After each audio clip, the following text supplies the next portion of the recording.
Right now is retired four-star general, former U.S. Army Chief of Staff, and Fox News military analyst, General Jack Keane. Good to see you, General. Good to see you, Maria. Thank you so much for joining us. Let's kick off with Mosul. Do you think this is the beginning of the end? What can you tell us about the operation right now? Well, when we began Mosul, it certainly was the beginning of the end of where ISIS stands in terms of controlling territory. What's actually happening in Mosul is the counterterrorism service is the lead unit doing the fighting for the Iraqi army. They succeeded in Fallujah and Ramadi.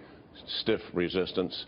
One of the reasons for that is we're not able to use air power as effectively as we have done in the past because ISIS is using so many civilians as human shields. Wow. So that's tough going. Doesn't mean we can't overcome that.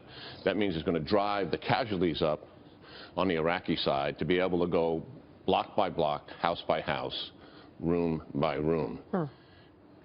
Mr. Trump has got decisions to make. ISIS will fall in Iraq. They will become a terrorist organization in Iraq again. What are we going to do about the U.S. troops? If we don't need to fight ISIS in retaking territory, what are those troops doing there? Can they make a difference? Most of us believe they should have been there from 2011 on. I don't think we would have had ISIS. He's going to have a decision.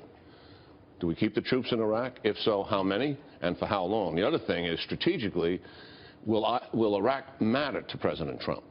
Most of us look at it, it's a country of consequence and of strategic value. Educated class, wealthy, and stability and security in Iraq affects the entire region, and we have to push back on the Iranian influence in Iraq. Those are decisions in front of him. Really interesting. So if the airstrikes are not as effective because of all of the civilians, does that mean we need more boots on the ground? Is that the decision as well that Trump needs to make? Or we have the soldiers there, we're just not allocating them to the right positions? We have enough Iraqi soldiers there and also Shia militia on the western side and Kurds. There's enough combat power to take the city. What they're trying to do is be careful, one, about their own casualties and do not take unnecessary civilian casualties. That means it's going to go slower. That does not mean they will not succeed. They likely will succeed. Yeah, I mean, one of the sticking points with Donald Trump throughout the campaign was that he was not for the war in Iraq. I mean, I wonder what this means in terms of how he feels about Iraq today, what you just said. Is this an important factor for him? He should be for Iraq strategically because it is a place to push back on the Iranian influence in the Middle East. After all, their strategic goal has been clear for 35 years. Dominate and control the Middle East. And Iraq is part of that portfolio. And we are not doing a very good job politically pushing back on the Iranians in Iraq, and we certainly are not doing a very good job from this administration's perspective in pushing back on Iran overall in terms of their strategy. Yeah, do you expect Donald Trump to try to reverse the Iran deal? I mean, this is one of the things that President Obama obviously is afraid of, that his legacy is going to be completely reversed. One of those things is the nuclear deal with Iran. I'm not even sure he has to reverse it. I think what he needs to do is push back on the Iranian in terms of what they are doing in the Middle East. And when we start to do that and push sanctions down on them, the Iranians may just walk away from the deal themselves. And you want Russia on your side in terms of doing that. We'll see. Yeah, exactly, I mean, because Russia's with Syria. I'm very cautious about the Russians. Don't trust them.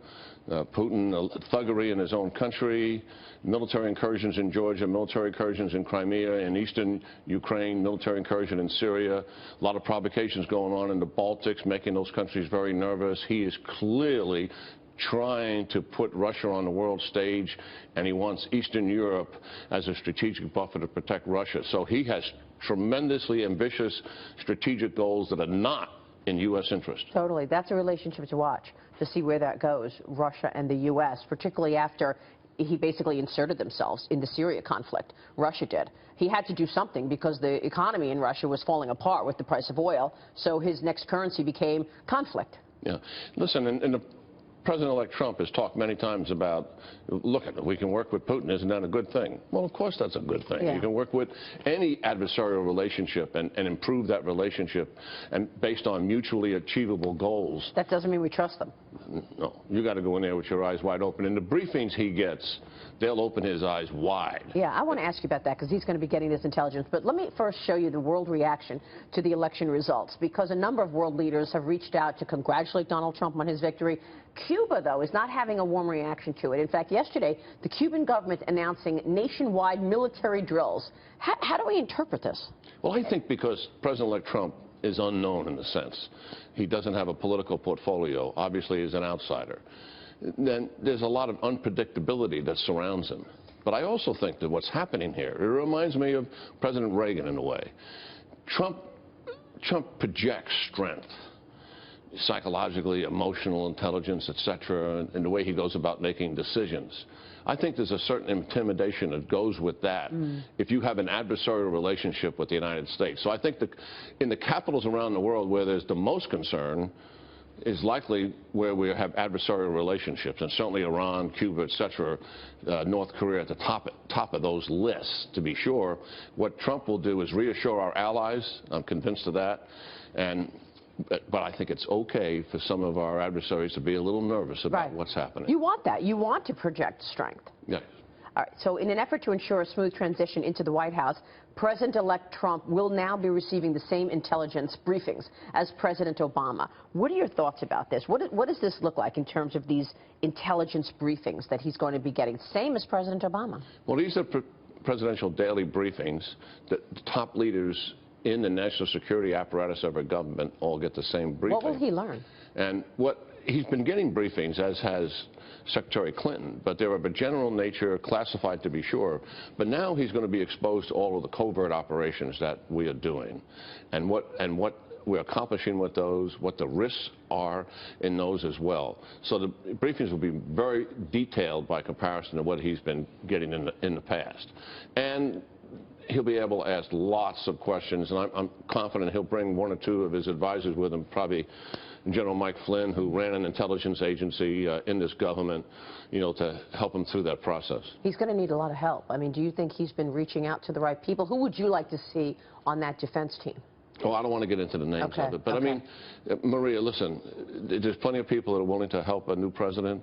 The best of our presidents, when you look back on them, they surround themselves with very talented people who have a depth of experience and a portfolio of good judgment in making decisions about policy.